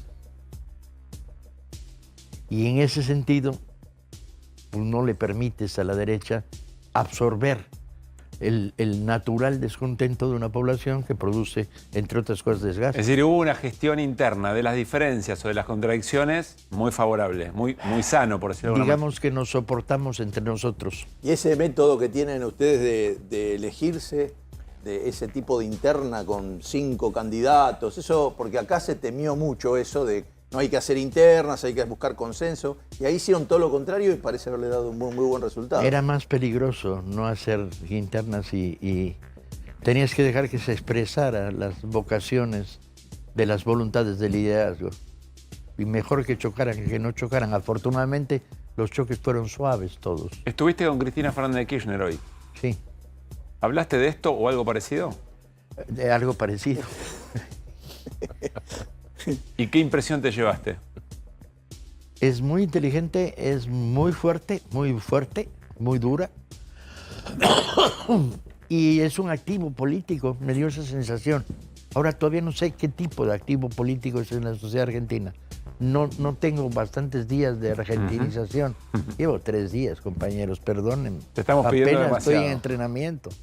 Vamos a darle un descanso a Paco. Vamos a ir a uno de los fragmentos. Entiendo el discurso de Asunción de Claudia Sheinbaum, pero sobre todo, quizá me equivoco, habla sobre el humanismo mexicano. Dale. Sí, bueno, ¿qué se siente escuchar esto por televisión? Bueno, imagínate, domingo 8 de la noche comiendo con la familia y estamos sin dormir. Es una incertidumbre total, la angustia que generan todos es enorme. Bueno, esto se parece bastante más a las protestas en la Argentina que el humanismo mexicano. Y por suerte el cartel de Lenosa nos dijo que era un tape del momento anterior. Interesante, digo, porque para escuchar a la presidenta Sheinbaum en su retórica, en lo conceptual y tratar de traerlo al presente. Dale. Las siguientes preguntas. ¿Cómo es que 9.5 millones de mexicanos y mexicanas, de acuerdo con el Banco Mundial, salieron de la pobreza en tan solo 6 años? ¿Cómo es que sin subir impuestos se redujeron las desigualdades? ¿Cómo es que somos de los países de la Organización para la Cooperación y el Desarrollo Económico menos endeudados y con una moneda fuerte? ¿Cómo es que somos de los países con menos desempleo? ¿Cómo es que hay más bienestar y al mismo tiempo ganaron más los empresarios y los bancos? ¿Cómo es que estamos en récord de inversión extranjera directa y al mismo tiempo aumentaron los salarios? ¿Cómo es que aumentó el salario mínimo y no subió la inflación? La respuesta es: cambió el modelo de desarrollo del país. Del fracasado modelo neoliberal y el régimen de corrupción y privilegios a uno que surgió de la fecunda historia de México, del amor al pueblo y de la honestidad. Lo llamamos el humanismo mexicano. Interesante porque da la sensación, Paco pregunta, que todos ganan en este modelo alternativo al neoliberalismo que plantea Morena. Y parece ser que sí. ¿Qué quieres que te diga? Que pienso que antes tenías una intervención en un sector, por ejemplo el minero, en el cual había verdaderamente desprecio por la vida humana. Minas construidas en condiciones de inseguridad, un accidente cada 3 meses con muertos, o derrames de mercurio o de arsénico en el cielo abierto que contaminaban tierras comunales, etcétera, etcétera. Ganancias sí, las ganancias de las mineras canadienses o de las mineras de propiedad nacional eran desmesuradas. Bueno, ahora el problema fue disminuir y controlar. No han dejado de ganar dinero, pero salarios justos en la medida en los aumentos salariales y vigilancia de la destrucción medioambiental. De repente tenemos la sensación de que estamos exportando jauja y no hay tal. Hay cantidad de problemas por resolver y por resolver en términos de la gestión, no solo de la voluntad. Pero yo creo que el punto de avance es notable. A ver, da la sensación que los intereses encontrados, que suelen ser encontrados en otros modelos como el nuestro, encontraron puntos en común. Es decir, que... Pareciera que sí, pero si lees la prensa diaria mexicana, el nivel del choque es como choque de trenes. Bien. Yo recibo una vez por semana un insulto organizado por aquellos que piensan que regalar libros es pecado. Organizado. primera plana de secciones culturales de periódicos, revistas conservadoras, a matar. Y lo vivo con singular alegría, porque cada vez que sale uno de sus artículos, aumentan las ventas de los libros del Fondo de Cultura. Paco, te quiero fenómeno reactivo. Te quiero pedir si nos esperas una breve tanda. Al regresar, me gustaría preguntarte, ¿qué significa la inversión en cultura? ¿Qué pasa con el narcotráfico y tu vínculo? ¿Por qué se dice que sos el mejor catador de Coca-Cola en el mundo? Pero lo vamos a charlar un ratito si te quedás. ¿Puedo salir a fumar mientras tanto? Sí, creo que tenemos unos minutitos, puede ser, vale. pero metele.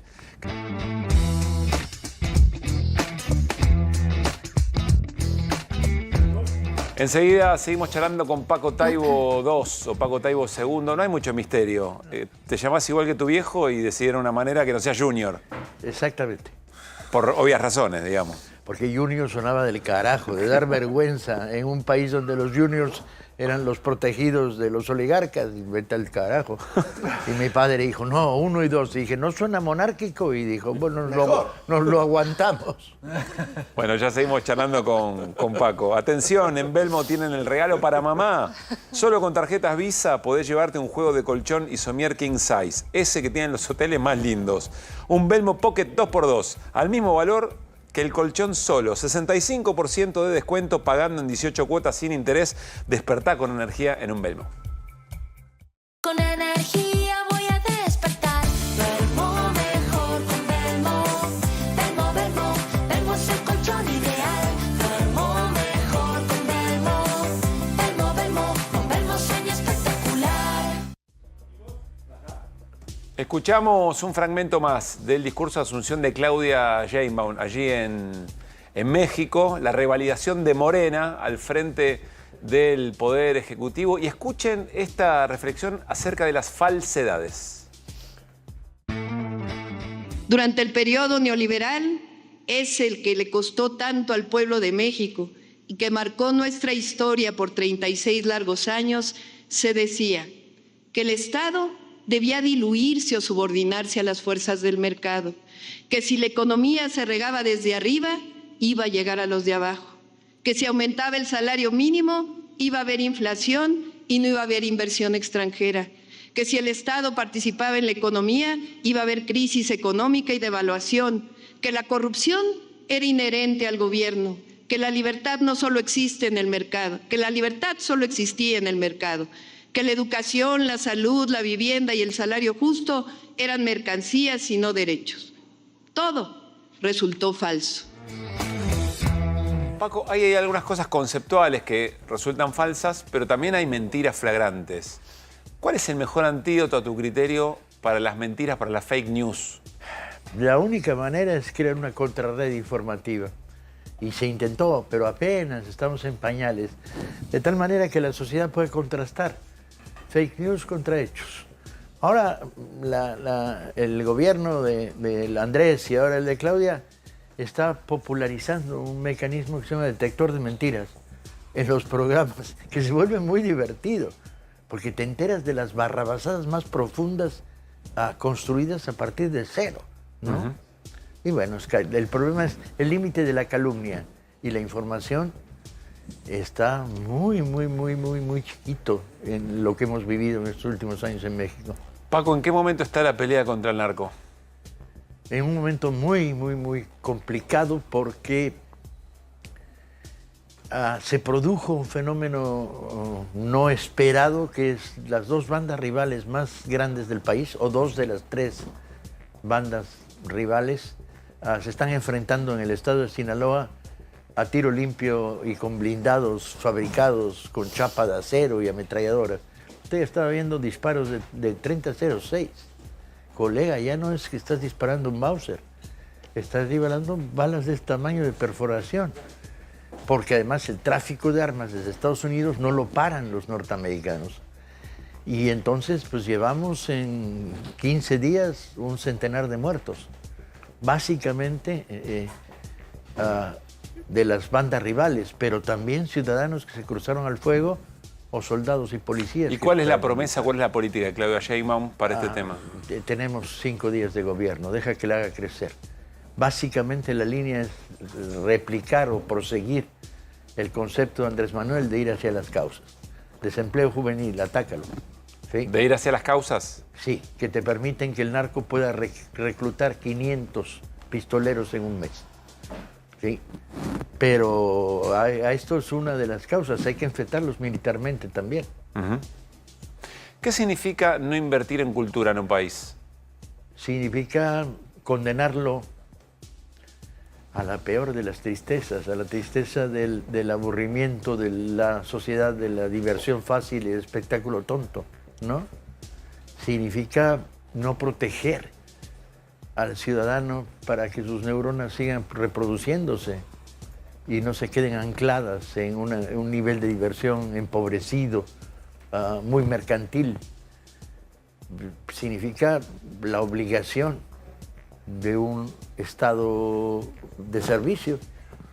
Para nosotros es el ABC, man.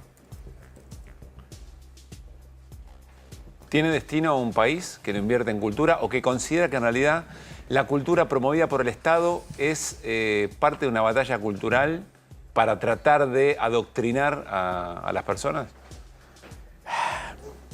Es curioso que usemos el término adoctrinar cuando hablamos de cultura.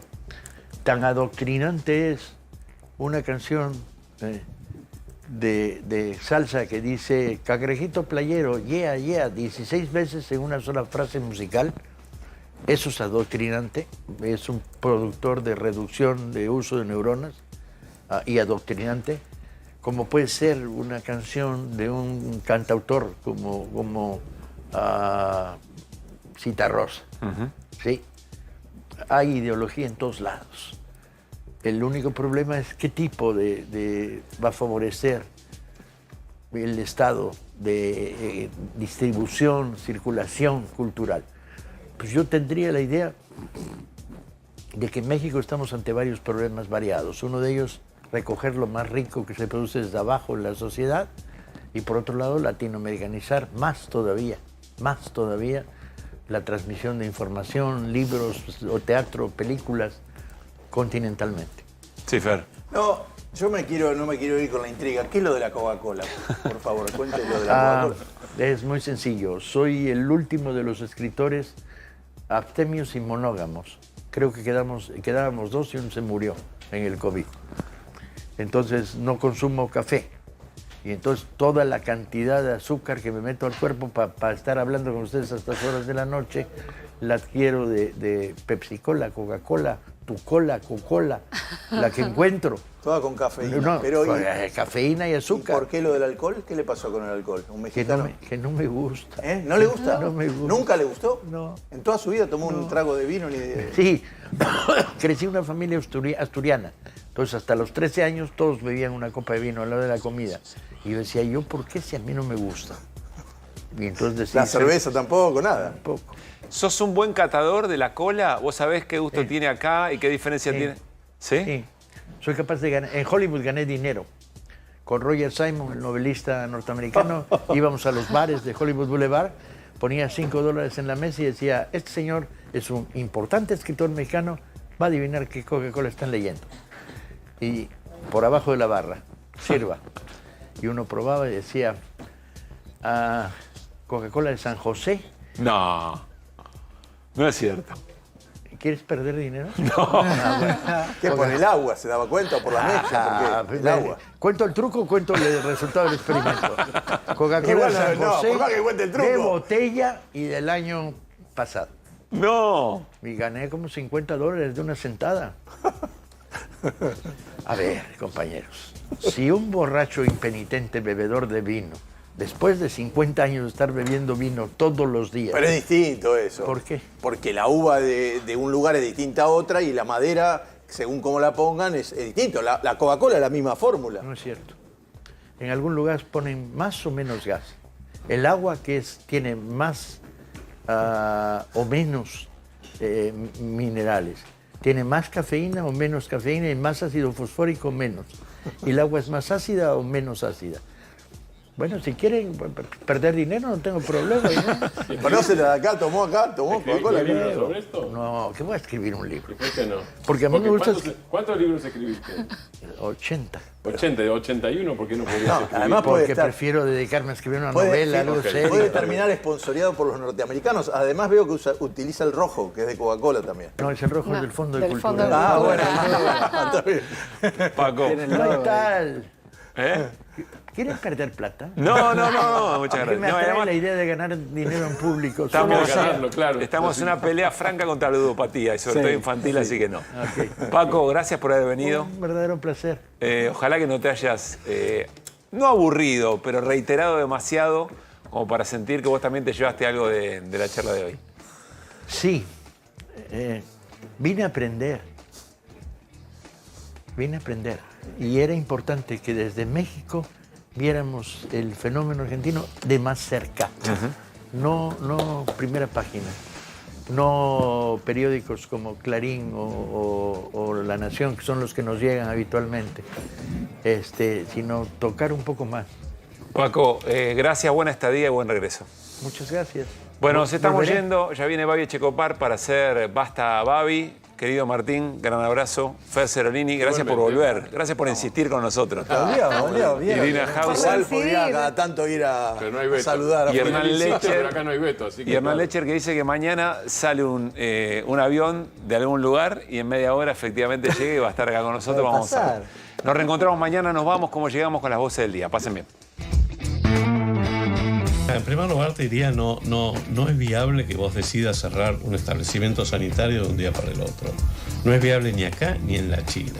Este hospital asiste a un montón de gente que es gente muy complicada en su adicción y que tiene otras patologías también, ¿no? En la última asamblea del Centro de Estudiantes empezamos a discutir la posibilidad de, en la asamblea del día de hoy, votar una toma por 48 horas de la facultad. Desde aquí el mensaje también a la CGT. El palo que le da adelante lo va a firmar esta mano. Que los demás firmen los palos que haya que firmar. Yo no voy a apoyar el veto del presidente Milei, como particularmente y como peronista no apoyo ninguna de las políticas que está realizando. Bueno, es el agua que tomamos todos los días, es la calidad del agua, es la Argentina del siglo XIX que quiere ver Milei. Mañana se esperan nuevas asambleas en ISACTAS, en Visuales de la UNA y en otras facultades de las universidades para profundizar el plan de lucha. 1. Condonar, en base a criterio de justicia y mérito, parte de las deudas educativas. 2. Reorganizar la deuda, la que quede en términos razonables para quienes aún deban. 3.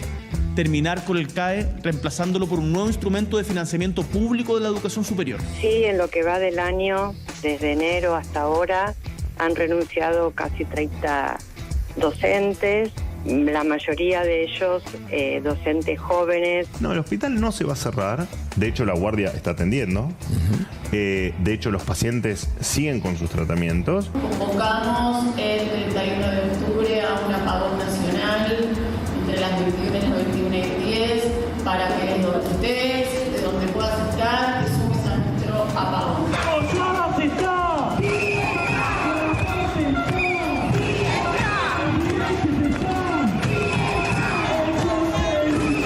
Pero pido por favor, lo más importante que es la salud, después pasa por la educación, el hambre de los niños, los comedores que no se habló más.